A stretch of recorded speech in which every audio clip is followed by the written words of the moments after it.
It is Monday, November 27th. Good morning. I'm Mark Stewart Greenstein, governor candidate for January 2019. In a debate last month, a question came up that I wanted to address. It said, Connecticut has one of the worst education gaps in the country, largely because our low-income students perform in the bottom third of the nation. What would you do to solve this issue?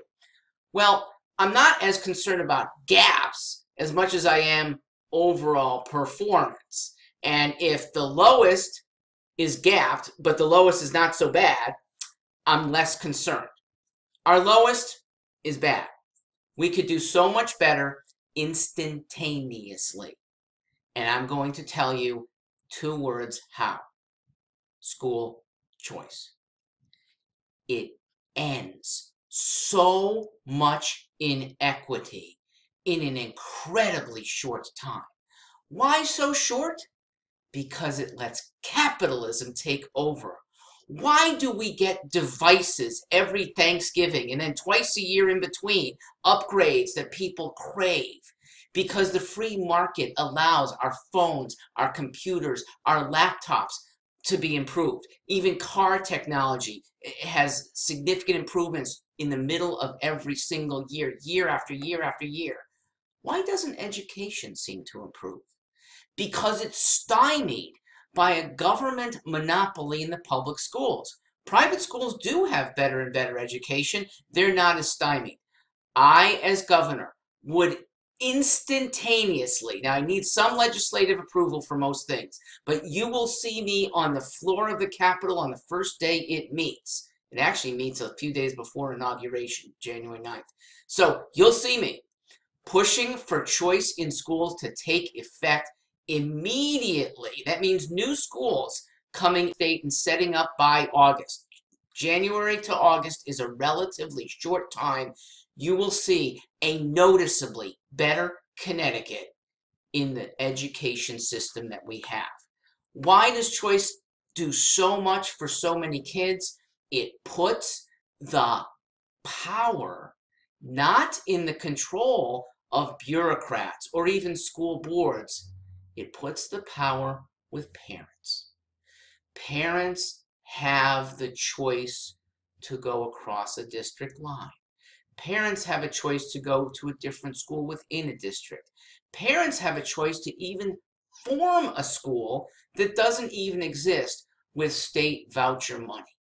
When the same money that's accorded to town by town by town instead goes to 200,000 families, each carrying a voucher that can be used for education the way they want, that is so much more empowering, so much more allowing them to drive better education.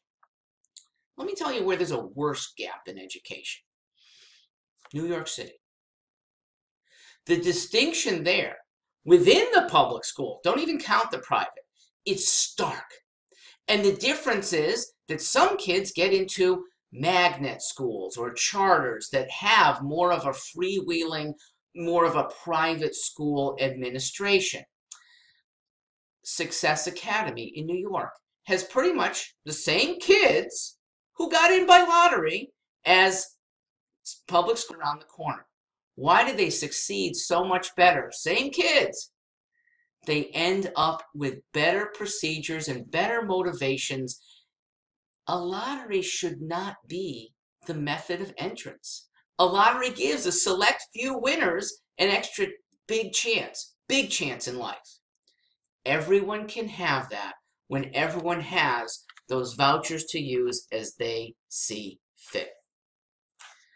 I want to address special needs education because there the spending right now in Connecticut is extraordinarily high, and nobody can tell you that we get better results from it. One reason it's so high is that rules about equal education have, I think, gone amok. That we have to make such exceptions that are so costly to put one or two students in the same school as everybody else, when instead those students probably can thrive in a regional school that can specialize to their learning needs.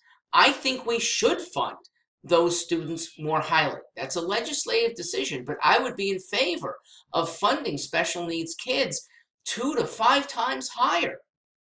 But again, use the vouchers so that the parents can choose. I could see whole boarding schools for some high school kids on the autism spectrum popping up, 5-day boarding schools. Take a lot of burdens off of parents.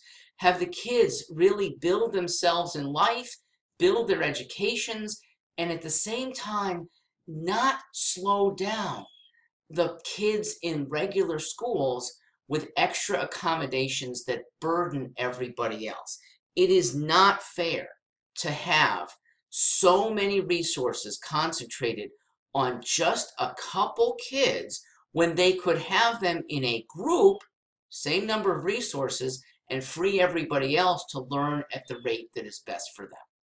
That's what you can expect come January 9th, 2019.